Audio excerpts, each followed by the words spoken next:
اس کی ایک بریلویوں کے چھوٹے سے بچہ ہے، وہ میں اس کو مفتی بھی نہیں کہتا، مولوی ایک چھوڑا انہوں نے بچونگڑا، اس نے تعویل کی ہے، وہ کہتا ہے اس طرح کی گستاخی تو صحیح مسلم میں بھی موجود ہے. تو وہ اس بریلویوں کے اس چوزے نے کہا کہ جی مسلم شریف میں بھی گستاخی ہوئی ہے، تو یہ کیوں نہیں ہائی لائٹ کرتا؟ اب مجھے بتائیں ان دو واقعات کا کوئی تعلق ہے؟ مرزا جیلمی نے سیدنا علی بن عثمان حجویری المعروف تتا گنج بخش رحمۃ اللہ تعالی کی کتاب کشف المحجوب پر اعتراض کیا اور کہا کہ اس میں نبی کریم صلی اللہ علیہ وآلہ وسلم کی شان اقدس میں گستاخی اور توہین کی گئی ہے، بے ادبی کی گئی ہے. مرزا جیلمی کو کشف المحجوب کے حوالے سے میں نے الزامی طور پر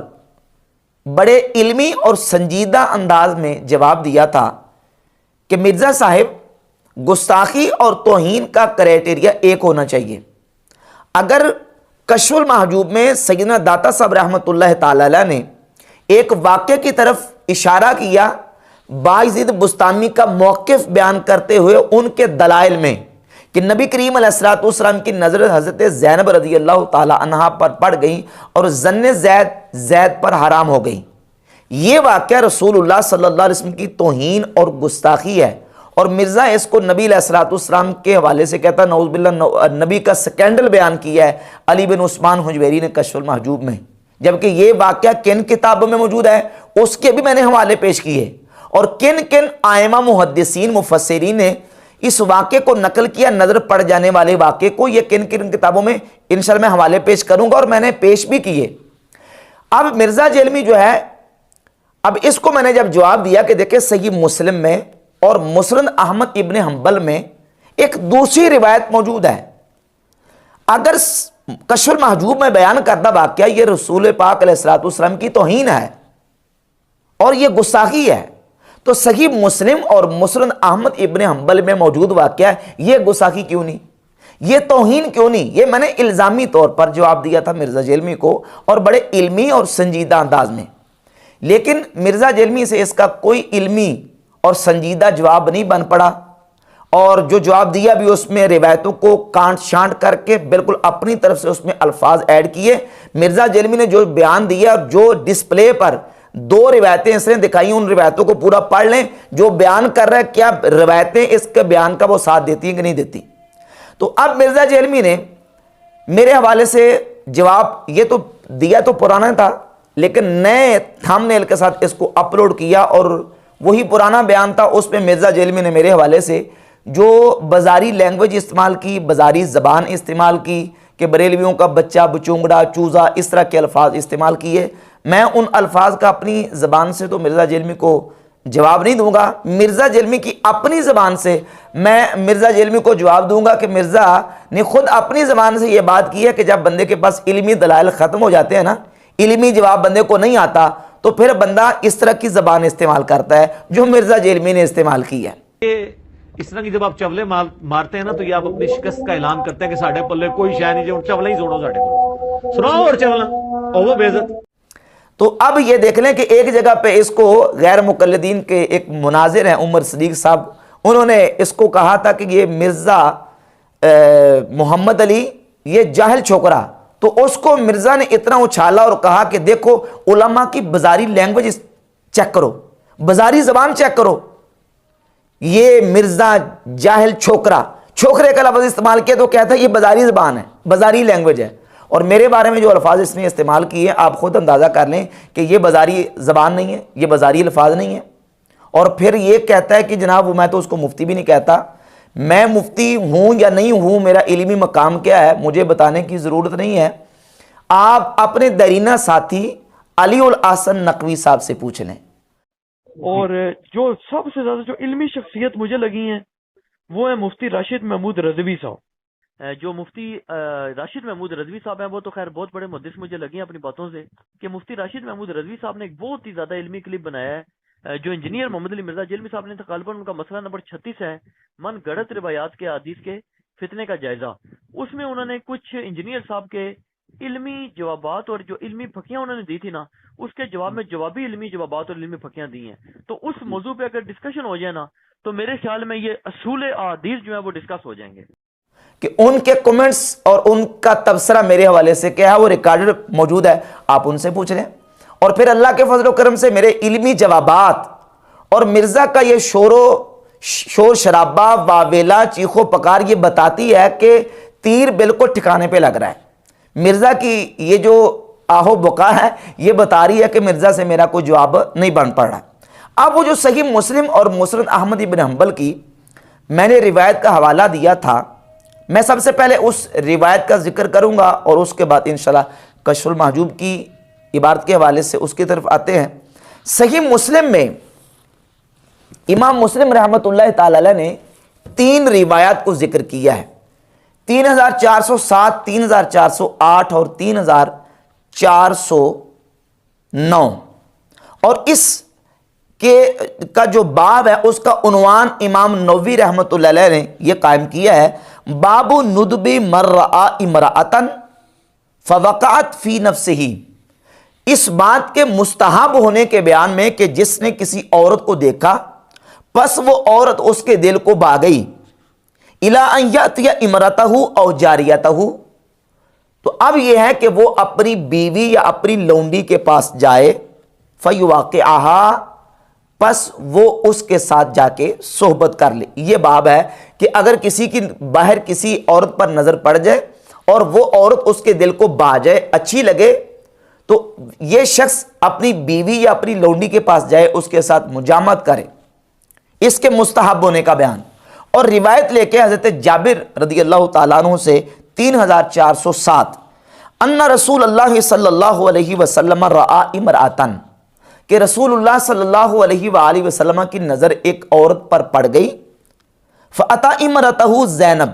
تو نبی علیہ الصلوۃ والسلام اپنی بیوی حضرت زینب رضی اللہ تعالی عنہ کے پاس آئے، وہی تمعص منیۃ، اور وہ اس وقت چمڑا رنگ رہی تھی، فقضى حاجتہ، تو نبی صلی اللہ علیہ وآلہ وسلم نے ان سے اپنی حاجت پوری فرمائی، یعنی ان کے ساتھ صحبت فرمائی، ثم خرج الی اصحابہ، پھر اپنے اصحاب کی طرف باہر تشریف لائے اور فرمایا ان المرأة تقبل فی صورت شیطان، عورت شیطان کی صورت میں آتی ہے، اور تدبر فی صورت شیطان، اور شیطان کی صورت میں جاتی ہے، فإذا ابصر احدکم امرأة فلیأتی اہلہ، پس جب تم میں سے کوئی ایک شخص تم میں سے کسی عورت کو دیکھے تو پس وہ اپنی بیوی کے پاس آئے، فإن ذلک یرد ما فی نفسہ، یہ اپنی بیوی کے پاس آنا اس کے دل سے اس چیز کو نکال دے گا، اس خیال کو نکال دے گا جو اس کے دل میں خیال واقع ہوا۔ یہ روایت ذکر کی امام مسلم نے، اور اس کی دوسری سند امام مسلم نے 3408 بیان کی، اور یہی روایت ہے، اور جو 3408 نمبر روایت کی سند ہے، سیم اسی سند کے ساتھ امام احمد ابن حنبل نے اپنی کتاب مسند احمد ابن الحنبل میں 14128 نمبر روایت ذکر کی کہ ان رسول اللہ صلی اللہ علیہ وآلہ وسلم رأى امرأة فأعجبته، کہ رسول اللہ صلی اللہ علیہ وسلم کی نظر ایک عورت پر پڑ گئی، فأعجبته، اب اعجبته کا ترجمہ کیا ہے؟ صحیح بخاری مسلم سے آپ سرچ کر لیں، اعجب یعجب اعجاب معنی پسند آ جانا، اچھا لگنا، بھلا لگنا، تو فاعجبته، رسول اللہ صلی اللہ علیہ وسلم کی نظر ایک عورت پر پڑ گئی تو نبی صلی اللہ علیہ وآلہ وسلم کو وہ عورت اچھی لگی۔ یہ مسند احمد ابن حنبل کی روایت ہے 14128، اور یہ سیم وہی سند ہے جو صحیح مسلم میں 3408 نمبر روایت کی سند ہے۔ اور یہی روایت ایک تیسری کتاب مسند ابی عوانہ، حدیث کی کتاب ہے امام ابو عوانہ المتوفہ 316 ہجری، وہ 3257 نمبر روایت لے کے، اور یہی الفاظ ہے کہ رسول اللہ صلی اللہ علیہ وسلم کی نظر ایک عورت پر پڑ گئی، فاعجبته، تو نبی صلی اللہ علیہ وآلہ وسلم کو وہ عورت اچھی لگی۔ یہ حدیث کی کتابوں میں، نہ صرف ان 3 کتابوں میں بلکہ یہ سنن دارمی میں سیدنا عبداللہ ابن مسعود رضی اللہ تعالیٰ عنہ سے امام دارمی المتوفہ 255 ہجری اس روایت کو لے کے آئے، اور باب کا عنوان امام دارمی نے یہ باندھا، باب الرجل یری المرأة فیخاف علی نفسہ، باب اس بات کا بیان کہ کسی شخص نے عورت کو دیکھا اور اس کو اپنے نفس پر خوف ہو گیا تو اب اس کے لیے حکم یہ ہے،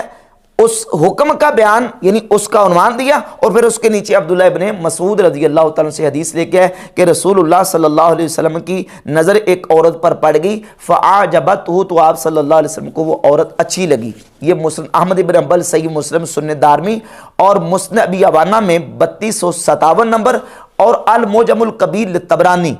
19626 نمبر، اور شعب الایمان میں 5435 نمبر، سنن الکبریٰ بہقی میں امام بہقی نے، اور سنن ابی داؤد میں 2151 نمبر، اور اس کے علاوہ دیگر حدیث کی کتابوں میں یہ روایت اور حدیث موجود ہے، اور سند اس کی مسند احمد ابن حنبل کی وہی ہے جو صحیح مسلم کی سند ہے، اور اسی طریقے سے مسند ابی عوانہ کی سند بھی وہی ہے جو صحیح مسلم کی سند ہے۔ اب میں نے سوال یہ کیا تھا کہ یہ واقعہ حدیث کی کتابوں میں اور ان بابوں نے لکھا ہے جو کتابوں والے بابیں ہیں اپنی کتابوں میں، اور یہ واقعہ اس وقت کا ہے کہ جب پردہ فرض ہو چکا تھا، چونکہ 5 ہجری میں حجاب اور پردہ فرض ہوا سیدہ زینب رضی اللہ تعالی عنہا کے ساتھ نکاح کے بعد، ابھی پردہ فرض ہو چکا تھا کہ یہ واقعہ حدیث کی کتابوں میں نقل ہوا، اور صحیح مسلم میں اس کی 3 سندیں موجود ہیں۔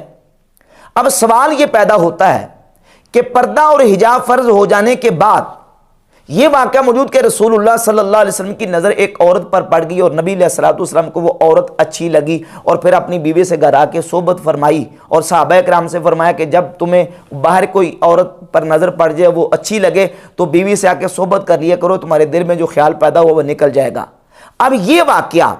کیا رسول اللہ صلی اللہ علیہ وآلہ وسلم کی توہین اور گستاخی ہے کہ نہیں؟ بس سوال یہ ہے، اس کا جواب دیں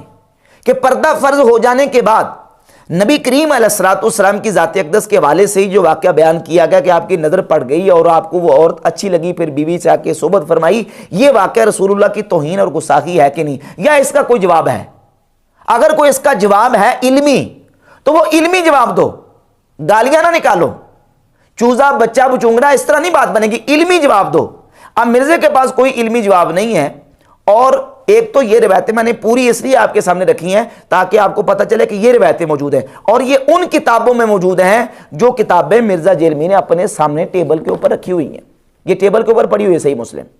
نکالیں صحیح مسلم اور باب نکالیں، چیپٹر نکالیں اور اس حدیث کو چیک کریں۔ تو یہ گستاخانہ واقعہ کیوں نہیں جو واقعہ سیدنا داتا صاحب رحمۃ اللہ علیہ نے کشف المحجوب میں نقل کیا، اور خود اپنی طرف سے نہیں، باجی بستامی کا موقف اور ان کے موقف کے دلائل میں واقعے کو ذکر کیا کہ نبی کریم علیہ الصلوۃ والسلام کی حضرت زینب رضی اللہ تعالیٰ عنہ پر نظر پڑ گئی اور زن زید پر حرام ہو گئی، یہ باجی بستامی کا موقف ہے، اور ان کے موقف کے دلائل میں یہ واقعہ انہوں نے کشف المحجوب میں ذکر کر دیا۔ اور اب سوال یہ پیدا ہوتا ہے کہ یہ واقعہ داتا صاحب نے کہاں سے لیا اور یہ کسی کتاب میں موجود تھا کہ نہیں؟ تو حدیث اور تفسیر کی کتابوں کی طرف ہم جب جاتے ہیں تو یہ الطبقات الکبریٰ ہے، امام محمد بن سعد المتوفیٰ 230 ہجری، امام بخاری مسلم سے پہلے کے محدث ہیں، اپنی کتاب الطبقات الکبریٰ میں انہوں نے اس واقعے کو ذکر کیا، جلد نمبر 4 صفحہ نمبر 295۔ یہ المعجم الکبیر طبرانی ہے، امام ابو القاسم سلیمان ابن احمد طبرانی المتوفیٰ 360 ہجری، انہوں نے اپنی کتاب المعجم الکبیر طبرانی میں جلد نمبر اس کا رقم نمبر 19616 اس کو بیان کیا، اسی واقعے کو جو داتا صاحب نے نقل کیا۔ اور یہ امام حاکم کی کتاب ہے المستدرک علی الصحیحین، المستدرک علی الصحیحین میں 6910 نمبر روایت امام حاکم نے ذکر کی، اور اس کے علاوہ امام ابن ابی العاصم المتوفیٰ 287 ہجری، انہوں نے اپنی کتاب الاحاد والمسانی جلد نمبر 5 صفحہ نمبر 428 اور حدیث کا نمبر ہے 3099 یعنی 3089۔ یہ حدیث کی کتابوں میں اور سیرت کی کتابوں میں محدثین نے کتابوں والے بابوں نے اس واقعے کو ذکر کیا، اور اسلامی تاریخ میں سب سے مستند ترین جو تفسیر لکھی گئی ہے، جس کو وہابی بھی مانتے ہیں، دیوبندی بھی مانتے ہیں، اہل سنت بھی مانتے ہیں، اور تمام اس کے اوپر مفسرین اور علم قرآن کے ماہرین نے، ابن تیمیہ کا حوالہ موجود ہے، امام سیوطی رحمۃ اللہ کے حوالے موجود ہیں، امام احمد رضا بریلوی رحمۃ اللہ کا حوالہ موجود ہے، تمام نے اس بات کو لکھا ہے کہ سب سے زیادہ معتبر ترین تفسیر جو لکھی گئی ہے وہ ہے امام ابو جعفر محمد بن جریر الطبری المتوفی 310 ہجری کی یہ کتاب ہے تفسیر ابن جریر الطبری۔ اس میں سورۃ الاحزاب کی آیت نمبر 37 کے تحت امام طبری رحمۃ اللہ تعالی علیہ نے اس واقعے کو نہ صرف بیان کیا بلکہ اس واقعے سے استدلال کرتے ہوئے اس سے رزلٹ اور نتیجہ بھی نکالا جو داتا صاحب نے کشف المحجوب میں نقل کیا۔ یہ تفسیر کی کتابوں میں اور حدیث کی کتابوں میں واقعہ موجود اہل سنت کی۔ اب یہ امام طبری کون ہے؟ امام طبری اہل سنت کے امام ہیں، یہ مرزا کے بابا جان ہے زبیر علی زئی، ان کی کتاب ہے فتاوی علمیہ۔ فتاوی علمیہ کی جلد نمبر 2 صفحہ نمبر 423 پر زبیر علی زئی صاحب لکھتے ہیں کہ محمد بن جریر بن یزید ابو جعفر الطبری یہ اہل سنت کے بڑے اماموں میں سے تھے۔ امام طبری اہل سنت کے بڑے اماموں میں سے تھے۔ اہل سنت کے امام نے تفسیر طبری میں اس واقعے کو لکھا بھی اور رزلٹ بھی نکالا، نتیجہ بھی نکالا، اور نہ صرف اہل سنت کی کتابوں میں بلکہ یہ ہے تفسیر قمی، یہ اہل تشیع کی معتبر ترین تفسیر، تفسیر قمی۔ یہ صدوق کی کتاب ہے علل الشرائع،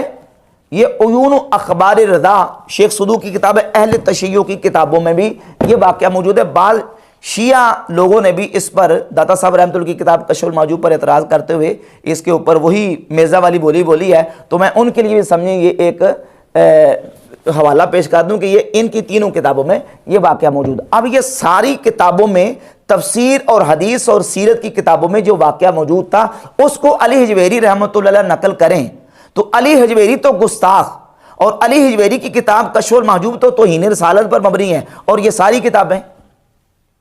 اب امام طبری نے کیا لکھا ہے وہ میں آپ کے سامنے رکھ دیتا ہوں ان کی عبارت۔ امام طبری لکھتے ہیں وَذَلِكَ أَنَّ زَيْنَبَ بِنْتَ جَحْشٍ فِيمَا ذُكِرَ رَآهَا رسول اللہ صلی اللہ علیہ وسلم، حضرت زینب بنت جحش رسول اللہ صلی اللہ علیہ وآلہ وسلم کی ان پر نظر پڑ گئی، فَأَعْجَبَتْهُ تو نبی صلی اللہ علیہ وآلہ وسلم کو وہ اچھی لگیں، وَهِيَ فِي حِبَالِ مَوْلَاهُ اس وقت وہ اپنے نبی علیہ السلام کے غلام کے نکاح میں تھیں، فَأُلْقِيَ فِي نَفْسِ زید کراہتها تو زید کے دل میں ان کی ناپسندیدگی ڈال دی گئی۔ اب یہ امام طبری رحمۃ اللہ علیہ نے واقعہ لکھا ہے اور اس کے تحت پھر تابعین سے روایات کو نقل کیا۔ امام طبری تو چھوٹ گئے، امام محمد بن جریر طبری چھوٹ گئے، محمد بن سعد طبقات الکبریٰ والے چھوٹ گئے، امام حاکم المستدرک میں لا کے اس کو چھوٹ گئے، امام طبرانی اپنی کتاب المعجم الکبیر طبرانی میں نقل کریں وہ چھوٹ گئے، اور اعتراض ہو گیا کشف المحجوب پر داتا صاحب کی کتاب پر، جبکہ داتا صاحب رحمۃ اللہ علیہ کا خود اپنا موقف بھی نہیں۔ وہ سیدنا باعث بستامی رحمۃ اللہ علیہ جو کہ شیخ الصوفیہ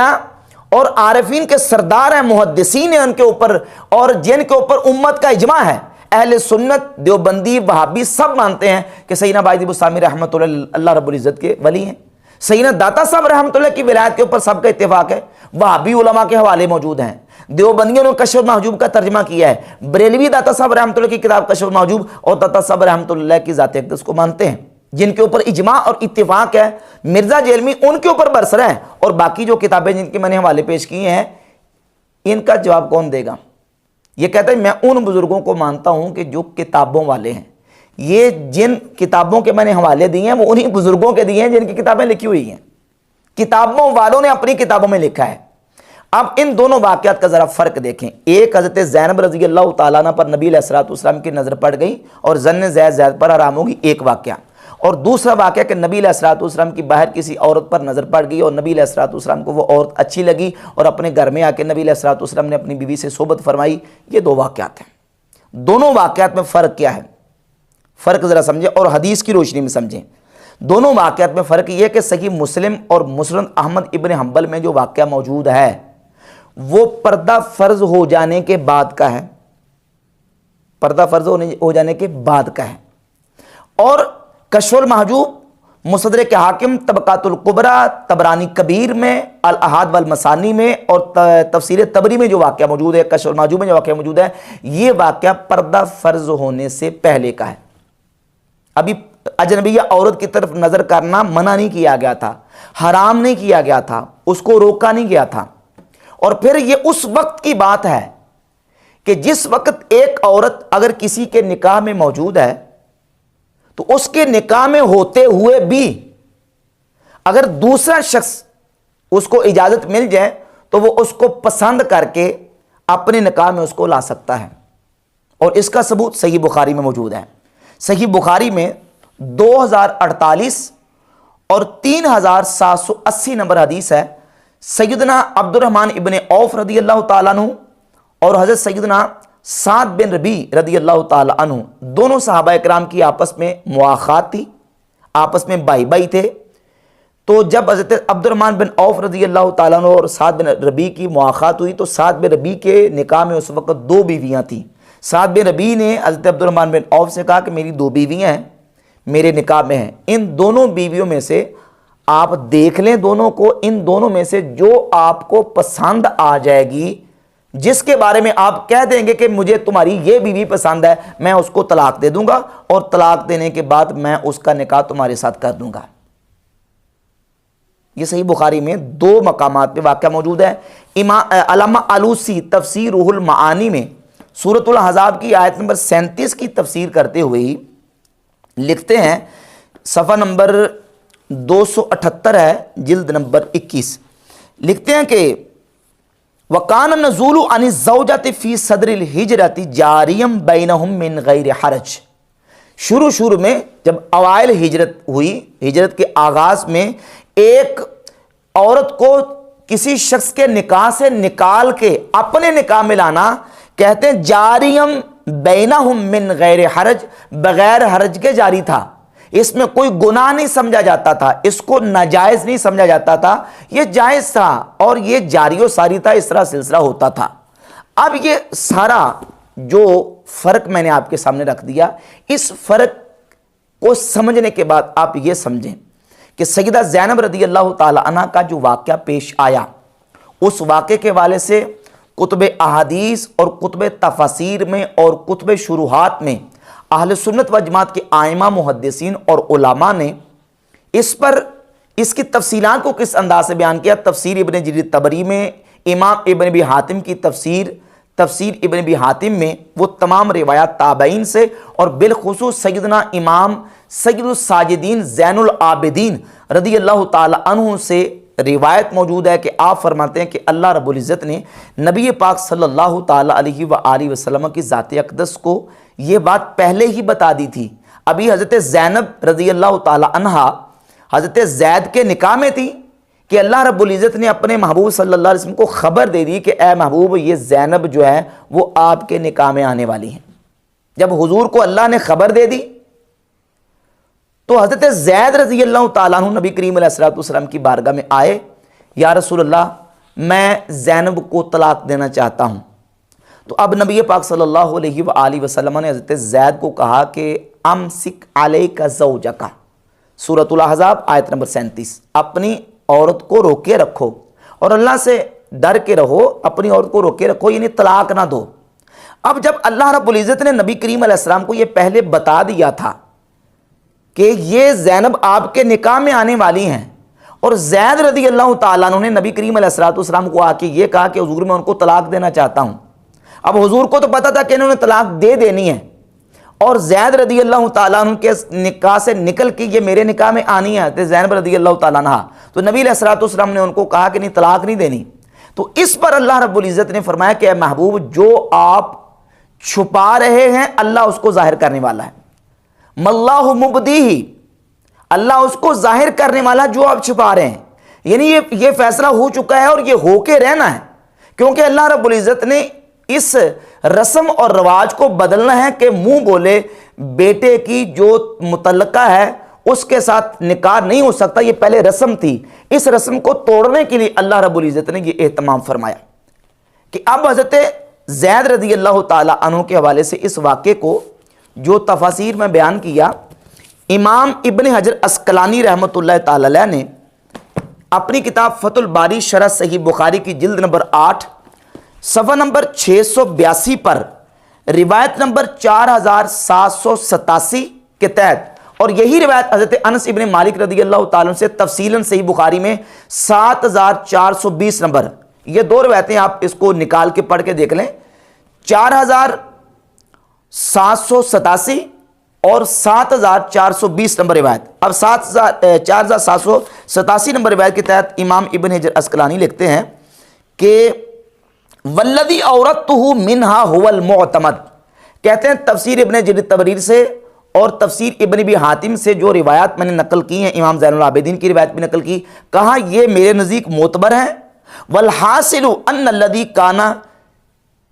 یخفیہ النبی صلی اللہ علیہ وسلم ہوا اخبار اللہ ایاہ انہا ستصیر زوجتہ، کہ نبی صلی اللہ علیہ وآلہ وسلم جو چیز چھپاتے تھے وہ یہ تھی کہ اللہ رب العزت نے نبی علیہ السلام کو اس بات کی خبر دی تھی کہ یہ آپ کی بیوی بننے والی ہیں۔ والذی کان یحملہ علی اخفاء ذلک خشیۃ قول الناس تزوج امرأۃ ابنہ، اور نبی کریم علیہ السلام کو خدشہ اس بات کا تھا کہ لوگ باتیں کریں گے کہ دیکھیں اپنے منہ بولے بیٹے کی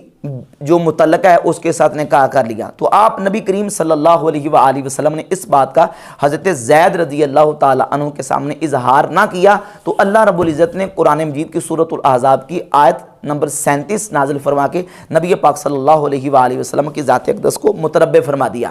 تو یہ تمام روایات اور شارحین اور محدثین کے اقوال موجود ہیں، اور پھر نبی پاک صلی اللہ علیہ وآلہ وسلم کی ذات اقدس کا اللہ رب العزت نے خود اس انداز سے اہتمام فرمایا کہ نبی کریم علیہ السلام کا نکاح خود اللہ تبارک و تعالیٰ نے حضرت زینب رضی اللہ تعالیٰ عنہ کے ساتھ کر دیا، حضرت زید کے طلاق دینے کے بعد جب ان کی عدت گزر گئی، اور اس عدت کا صرف حضرت زینب کو پتا تھا یا اللہ کریم کے محبوب صلی اللہ علیہ وسلم کو اللہ تعالیٰ نے بتا دیا تھا، اور اللہ تعالیٰ نے نبی کریم علیہ السلام پر وحی نازل فرمائی۔ صحیح مسلم میں 3502 نمبر حدیث ہے کہ اللہ رب العزت نے جب نبی کریم علیہ السلام پر وحی نازل فرمائی تو نبی پاک علیہ السلام حضرت زینب کے پاس آئے، فَدَخَلَ عَلَيْهَا بِغَيْرِ اِذْنٍ، بغیر اجازت کے حضرت زینب رضی اللہ تعالیٰ عنہ کے پاس نبی پاک علیہ السلام آ گئے، ان کے حجرے میں داخل ہوئے، اور نبی علیہ السلام نے ان کو بتا دیا کہ اللہ رب العزت نے میرا آپ کے ساتھ نکاح فرما دیا ہے۔ تو نہ وہاں گواہ تھے، نہ وہاں حق مہر طے ہوا، اور نہ جس طرح ہمارے عرف میں نکاح ہوتا یا اس وقت اس عرف میں نکاح ہوتا تھا اس طریقے سے نکاح بھی نہیں ہوا، بلکہ نبی پاک علیہ السلام کا نکاح اللہ رب العزت نے کیا، اور اسی نکاح کی بنیاد پر نبی پاک علیہ السلام بغیر اجازت کے سیدہ زینب رضی اللہ تعالیٰ عنہ کے حجرے میں گئے۔ صحیح مسلم میں 3502 نمبر حدیث ہے، اور یہ واقعہ پیش ہے۔ ابھی اس میں کچھ اور تفصیلات بھی ہیں کہ جن کو بیان کیا جا سکتا ہے، لیکن میرا خیال ہے کہ مرزا جیلمی کے لیے اتنا ہی کافی ہے، اور یہ جو میں نے روایت پوری بیان کی ہے، مرزا جیلمی کا اب حق بنتا ہے کہ گالیاں نکالنے کی بجائے اب ایک تکڑی پکڑے اور اس کے دونوں پلڑوں میں دونوں روایتوں کو رکھے۔ اگر یہ واقعہ جو میں نے کتابوں سے کشف المحجوب، تاریخ طبری اور تفسیر طبری اور دیگر کتابوں سے پیش کیے، یہ گستاخی ہے، تو صحیح مسلم، مسند احمد ابن حنبل، سنن دارمی، سنن کبری بیہقی، شعب الایمان اور سنن ابی داؤد دیگر کتابوں میں یہ واقعہ موجود ہے۔ کیا یہ رسول اللہ صلی اللہ علیہ وسلم کی گستاخی نہیں؟